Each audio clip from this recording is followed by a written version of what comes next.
తెలిసి జరుగుతుందా, తెలియక జరుగుతుందా, కాస్త అటు ఇటు అవుతుందా వైసీపీ? సంక్షేమ పథకాలు కాపాడైనా వైసీపీ తప్పిదాలే ప్రతిపక్షానికి బలం. ఆంధ్రప్రదేశ్ రాజకీయాల్లో అంతుచిక్కని మలుపులు చోటు చేసుకున్నాయి. ముఖ్యంగా అధికారంలో ఉన్న జగన్ తన పాలనకు తిరుగులేదని నమ్ముతున్నారు. సంక్షేమ పథకాలను తనను గట్టెక్కిస్తాయని గట్టిగానే విశ్వసిస్తున్నారు. ఇంతగా పేదలను ఆదుకున్న ప్రభుత్వం మరేది లేదని, అందుకే తాను ఎవరిని ఎన్నికల బరిలోకి దింపినా తనను చూసి ఓటేస్తారని ఆయన భావిస్తున్నారు. 2019 ఎన్నికల తరహాలో తన బొమ్మతోనే అభ్యర్థులు గెలవాలని జగన్ ఆశిస్తున్నారు. అప్పుడే తన క్రేజ్ మరింత పెరుగుతుందని, అలాగే పాలిటిక్స్లో తన ఇమేజ్ కూడా ఆకాశం వైపు చూస్తుందని ఆయన అనుకుంటున్నారు. అందుకే ఆయన ఎడాపెడా అభ్యర్థులను మార్చేస్తున్నారు. ఇంకా మార్చే అవకాశాలను కూడా కొట్టిపారేలేం. ఎందుకంటే ఇప్పటికూ ఆయన నియోజకవర్గాలకు ఇన్ఛార్జీలను నియమించారు, అభ్యర్థులను ప్రకటించలేదు. దీంతో ఎన్నికల సమయానికి అభ్యర్థులను మార్చేందుకు అవకాశాలు చాలానే ఉన్నాయి. మరికొన్నిసార్లు సర్వేలు చేయించిన తర్వాత అభ్యర్థులను మార్చే ఛాన్స్ కూడా ఉందని తాడేపల్లి నుంచి వినిపిస్తున్న మాటలను బట్టి అర్థమవుతుంది.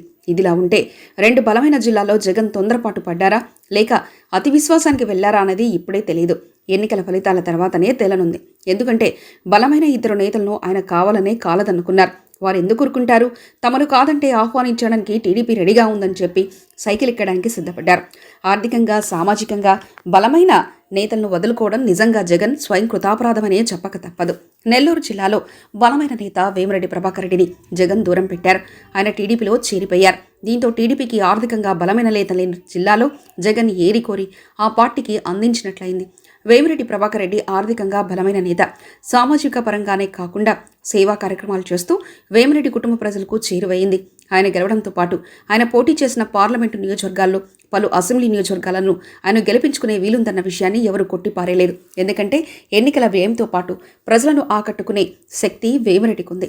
గత ఎన్నికల్లో వైసీపీకి నెల్లూరు జిల్లాలో 10కి 10 స్థానాలు వచ్చాయి. కానీ ఈసారి వేమిరెడ్డి ఎగ్జిట్లో 10లో కొన్ని చేతులారా చేగిజాచుకోవడం తప్పేటట్లు లేదన్న విశ్లేషణలు వినబడుతున్నాయి. ప్రకాశం జిల్లాలో మరో బలమైన కుటుంబం మాగుంటది. ఒంగోలు పార్లమెంటు నియోజకవర్గ పరిధిలో 3 దశాబ్దాల నుండి ఆ కుటుంబం రాజకీయం చేస్తుంది. పార్టీ పరంగా మాత్రమే కాకుండా మాగుంటకు వ్యక్తిగతంగా ప్రతి నియోజకవర్గంలో బలమైన క్యాడర్ ఉంది, కార్యకర్తలున్నారు. అటువంటి మాగుంటను కూడా వైసీపీ వదులుకుంది.